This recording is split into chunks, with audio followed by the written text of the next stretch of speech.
রায়পুর আওয়ামী লীগের সাথে লিয়াজু মেনটেন করে চলেছে, কিন্তু শফিকুল আলম আলমাস সাহেবকে আমরা কখনোই দেখিনি আওয়ামী লীগের সাথে আঘাত করে চলতে। 111 থেকে শুরু করে বিভিন্ন মামলা মোকদ্দমার আসামি তিনি। প্রিয় নেতৃবৃন্দ, যারা বিএনপি করেছে, বিএনপি করতে গিয়ে বিএনপির একজন পাগল সে মামলা খেয়েছে বিগত 17 বছরে, কিন্তু আমাদের এই পৌর কাউন্সিলে এমন প্রার্থী রয়েছে তার জীবদ্দশায় একটি রাজনৈতিক মামলা নেই, একটি রাজনৈতিক মামলা। তাহলে বুঝে নিবেন আর একটা অরিজিনাল বিএনপি না বিএনপির নাম বানিয়ে তারা ব্যবসা করে। সংগ্রামী উপস্থিতি, আপনারা কোন ব্যবসায়ীকে আপনারা দলে জায়গা দিবেন, এরা দলের আপনাদের এক একটি ভোট কতটা পবিত্র পবিত্র আমানত, এটা আসলে জনপ্রতিনিধি ভোট না, আমি একজনকে ভোট দিলাম সে উন্নয়ন, এটা দলের সাংগঠনিক ভোট। এই ভোটটা আপনারা আপনাদের বিবেক বুদ্ধি খাটিয়ে যারা দলের দুঃসময়ে ছিল, দুঃসময়ে কাজ করেছে তাদেরকে ভোটটা দিবেন, এটা পবিত্র আমানত। আপনাদেরকে বলার অনেক কথা ছিল, সময় সংক্ষিপ্ত, আর বেশি কিছু বলবো না। সবাইকে ধন্যবাদ। আসসালামু আলাইকুম ওয়া রাহমাতুল্লাহি ওয়া বারাকাতুহু। আমাদের রায়পুর জেলা স্বেচ্ছাসেবক দলের সম্মানিত আহ্বায়ক সারিয়াত মাসুদ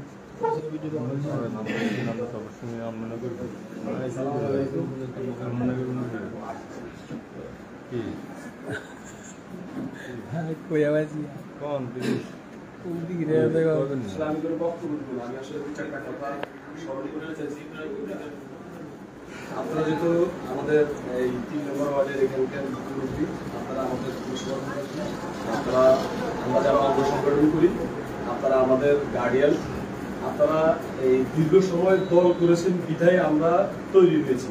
আমরা এখন বিএনপি করি, আপনারা বিএনপি করেন বিধায় আমরা ধারাবাহিকভাবে আপনাদের বয়স একটা পর্যায়ে গেছে, আমরা নিজেদের আপনাদের দেখা দেখি আমরা বিএনপি করতে আসছি। আমরা যখন বিএনপি করতে আসছি তখন আমি প্রথম ছাত্রদল করতে আসছি, ছাত্রদল করতে এসে পাইছি কি আওয়ামী লীগ গভর্নমেন্ট ক্ষমতা পাইছি। তখন মানে একদম একটা দেশির শক্তির সাথে আমরা অনুকূলে থেকে আমরা পলিটিক্স করছি। আমাকে সেই পলিটিক্সে আনছে শফিকুল আলম আলমাসকে। তো আমরা রাজনীতি করতে আইসা প্রথমে আইসেই ধরেন না যেভাবে আমাদের উপর স্ট্রেন রোলার চালাইছে, ধরেন আমাদের ঘর বাড়ি মামলা হামলা জর্জরিত হয়ে গেছে। আমার মায়ের গায়ে কম্বল নিয়ে যে ফিল্টারের পানি দিই যাতে শীতকালে আন্দোলন হয়েছে না, শীতকালে আন্দোলন রাস্তার মধ্যে আমরা আন্দোলন করি, এই জন্য তারা ডিউটি করা লাগে। এই জন্য আমার মা যাতে ঘুমাইতে না পারে লেগার কম্বলে পশুকে বালিশে বানিয়ে দিয়েছে। এইভাবে মানে ছোট লোক কিভাবে অত্যাচার করছে, অত্যাচারের তো একটা সিস্টেম আছে, আমরা বাড়ি দিত মারত জেল নিছে, এটা তো ছোট লোক। তো এখন এইভাবে আমরা অত্যাচার নির্যাতনের শিকার হয়েছি। এই আন্দোলন করতে যায় আমাদের এখানে মজিদ ভাই আছে, ধরেন মজিদ ভাইয়ের বাসা এখানে আমরা একটু কথা বলতেছি। মজিদ ভাইরা ওনারা ধরেন আমাদেরকে ছায়া মতো আমাদের পাশে, ওনারা ধরেন আমরা যখন দুঃসময় আমাদের দলটা চালালেন সাড়ে আমরা ছাত্রদল দিচ্ছি, তখন আমাদের টাকা নেই, আমরা বেকার।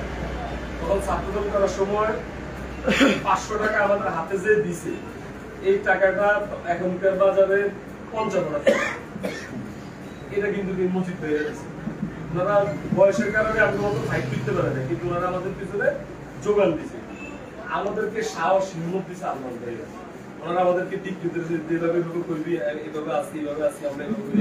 ছাত্র দল, যুব দল, স্বেচ্ছাসেবক দল, সকল অঙ্গ সংগঠনদের উনি ঐক্যবদ্ধভাবে ধরে রাখি। উনি আমাদেরকে সকলেই 17 বছর আওয়ামী লীগের বিরুদ্ধে এই 111 সময় ওনারে ধরে নিয়ে গেছে। ধরে নিয়ে যাই আপনার প্রায় কথা 14 মাস জেল করছে, 14 মাস 17 দিন পর উনি জেল থেকে বেরিয়েছে।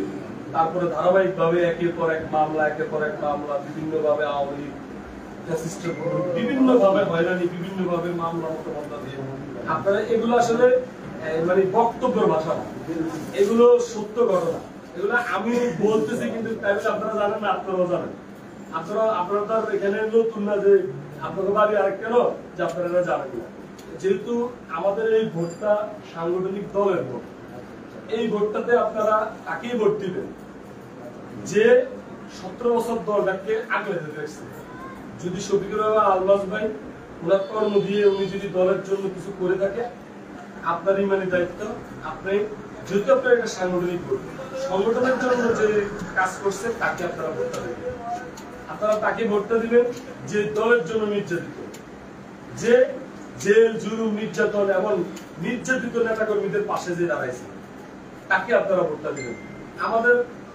আমরা যখন ধরেন আপনার এই বাস স্ট্যান্ডে যখন আমাদের এই রায়পুরের মানে মূল আন্দোলনটা তো হইতো বাস স্ট্যান্ডে, ওইখানে পিকেটিং হইতো, ওইখানে আন্দোলন মিছিল হইতো, ইয়ে হইতো, তখন সেখানে ধরেন না অনেক আওয়ামী লীগের লোকজন ওইখানে মিছিলে যাওয়ার সময় তারা এদিকে যাইতো না, কিন্তু আমরা দিকে যাইতাম না, দিলে ওইদিকে যাইলে তারা আন্দোলনে টিকবে। এই যে ভয় পাইতো তারা, এই হিম্মতের মূল আস্থার জায়গা হলো শফিকুর রহমান আলমাজ। উনি আমাদেরকে সে আস্থা দিত, উনি আমাদেরকে সেভাবে গাইডলাইন দিত। গাইডলাইন দেওয়ার কারণে আমরা ভয় পাইতাম না। আমরা চিন্তা করতাম যে মামলা হইব, পুলিশ হলে যাইব, আচ্ছা যাইলে যাই, জেল কাটিয়াম, 1 মাস 2 মাস জেল কাটিয়াম, এরপরে বাড়াই যায়। কিন্তু উনি আমাদেরকে সেভাবে কিছু থেকে দেয়ালের মতো আমাদের পাশে থাকার কারণে আমরা এই দলটা করতে পারছি, আমরা এই দলের পিছনে স্তম্ভ দিতে পারছি।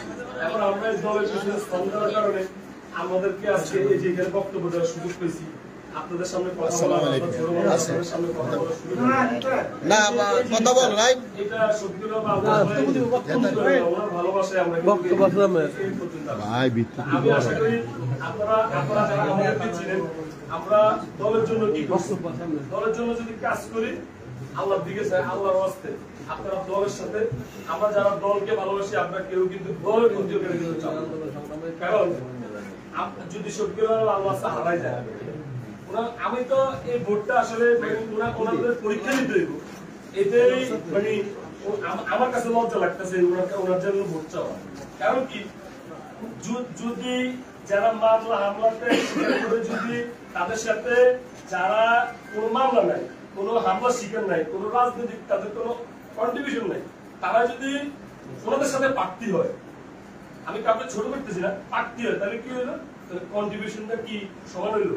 আমি যে দলটা এত কিছু দিলাম, এখন আমি পরীক্ষা দিতে পারবো? যাই হোক, যেহেতু দল সিদ্ধান্ত নিয়েছে পরীক্ষা দিতে হবে, পরীক্ষা দিতে হইব। আর দলের লোকজনের সিদ্ধান্ত দিবে যে আসলে যদি দলের পরিশ্রমীদের যদি মূল্যায়ন থাকে তাহলে ভোটাররা সেটা রায় দিবে, আর যদি ভোটাররা সেটা রায় না দেয় তাহলে বুঝে নিতে হইব যে এই দলের জন্য কাজ করে কোনো লাভ নেই। 17 বছর ব্যবসা বাণিজ্য করতাম, মানে বিদেশ থাকতাম, টিয়া কামাইতাম, হইসা কামাইতাম, বালা করে অবস্থা হয়ে যেত, তাহলে আমি এখন আরো এসে সুশীল দেখাইতাম, ভদ্র দেখাইতাম, আমি ব্যাকেটে খাওয়াইতাম টাওয়াইতাম, দিন মোটামুটি একটা অবস্থা হলে পাস করে দিতাম, তাহলে তো এটি হইতো, তাহলে তো পরিশ্রমের কোনো মূল্য নেই। আমি আশা করি আমরা যেহেতু এটা দলের ভোট, ইনশাল্লাহ যারা দলকে ভালোবাসে তারা দলের প্রকৃত যে লোক, যে প্রাপ্য, আপনারা তাকে ভোটটা দিবেন। আসসালামু আলাইকুম ওয়া রাহমাতুল্লাহি ওয়া বারাকাতুহু।